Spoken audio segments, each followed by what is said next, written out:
Dear learners, গত ক্লাসে আমরা পাস্ট ইনডেফিনিট টেন্স শিখেছিলাম। আজ আমরা পাস্ট কন্টিনিউয়াস টেন্স শিখব। Past continuous tense describes action. Past continuous tense সেই সব কাজকে বোঝায় দ্যাট ওয়ার অনগোয়িং, যেগুলো চলমান ছিল অ্যাট এ স্পেসিফিক টাইম, একটি নির্দিষ্ট সময়ে, ইন দ্য পাস্ট, অর্থাৎ অতীতকালের কোনো একটি নির্দিষ্ট সময়ে যে কাজগুলো চলমান ছিল সে কাজগুলোকে আমরা পাস্ট কন্টিনিউয়াস টেন্স বলবো। এবার যদি একটা এক্সাম্পল দেখি, আমি পরীক্ষার জন্য পড়ছিলাম। দেখো, আমি কিন্তু এখন আর পড়ছি না, পড়ছিলাম, অর্থাৎ অতীতকালের কোনো একটি নির্দিষ্ট সময়ে কাজটি হচ্ছিল। এই ধরনের বাক্যগুলোকেও আমরা পাস্ট কন্টিনিউয়াস টেন্স বলবো। এবার যদি স্ট্রাকচারটা দেখি, প্রথমে আমাদের সাবজেক্ট আসবে, তারপর হেল্পিং বা সাহায্যকারী ভার্ব হিসাবে ওয়াজ বা ওয়ার আসবে, তারপর মেইন ভার্ব এবং মেইন ভার্বের সাথে আইএনজি হবে, then object and then extension. আচ্ছা, এবার আমরা একটি বাংলা বাক্যকে পাস্ট কন্টিনিউয়াস টেন্সে কনভার্ট করার চেষ্টা করব। দেখো, আমরা সচরাচর ইংলিশ সেন্টেন্সগুলোতে কি দেখে থাকি, প্রথমে সাবজেক্ট হয়, তারপর ভার্ব হয়, অ্যান্ড দেন অবজেক্ট হয়ে থাকে।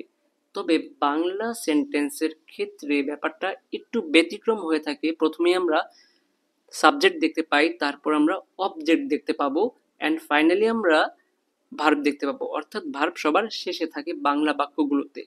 এই বাক্যটাই দেখো, আমরা, এটা হচ্ছে আমাদের সাবজেক্ট, তারপর টিভি, এটা হচ্ছে আমাদের অবজেক্ট, অ্যান্ড ফাইনালি দেখছিলাম, এটা হচ্ছে আমাদের ভার্ব। তো চলো এটাকে কনভার্ট করি পাস্ট কন্টিনিউয়াস টেন্সে। প্রথমে সাবজেক্ট আনতে হবে আমরা, দ্যাট মিনস উই।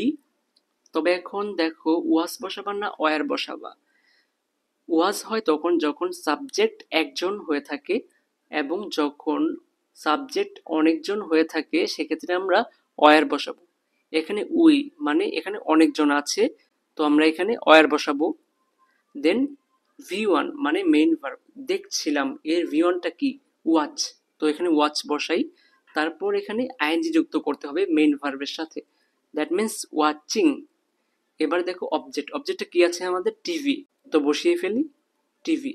এভাবেই আমাদের পাস্ট কন্টিনিউয়াস টেন্সে সেন্টেন্সটি কনভার্ট হয়ে গেল, উই ওয়ার ওয়াচিং টিভি, আমরা টিভি দেখছিলাম। আরও কিছু এক্সাম্পল যদি আমরা দেখি, আই ওয়াজ টেকিং শাওয়ার, আমি গোসল করছিলাম। এখানে আই হচ্ছে আমাদের সাবজেক্ট, দেন ওয়াজ, এটা হচ্ছে আমাদের হেল্পিং ভার্ব, তারপর টেকিং, টেকিং এর টেক হচ্ছে আমাদের V1, তারপর এর সাথে আইএনজি যুক্ত করা হয়েছে, এজন্য হয়ে গেছে টেকিং। তারপর এর শাওয়ার, এটা হচ্ছে আমাদের অবজেক্ট। এবার দেখো, দে ওয়ার প্লেয়িং ফুটবল, এখানে দে হচ্ছে আমাদের সাবজেক্ট, তারপর হেল্পিং ভার্ব হিসাবে বা সাহায্যকারী ভার্ব হিসাবে এখানে ওয়ার বসিয়েছি।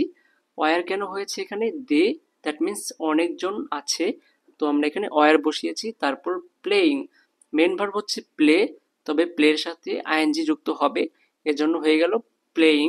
এরপর আমাদের অবজেক্ট আসবে football, they were playing football, তারা ফুটবল খেলছিল। এই ছিল আমাদের পাস্ট কন্টিনিউয়াস টেন্সের সবকিছু। আশা করি সবাই বুঝতে পেরেছেন। ধন্যবাদ সবাইকে।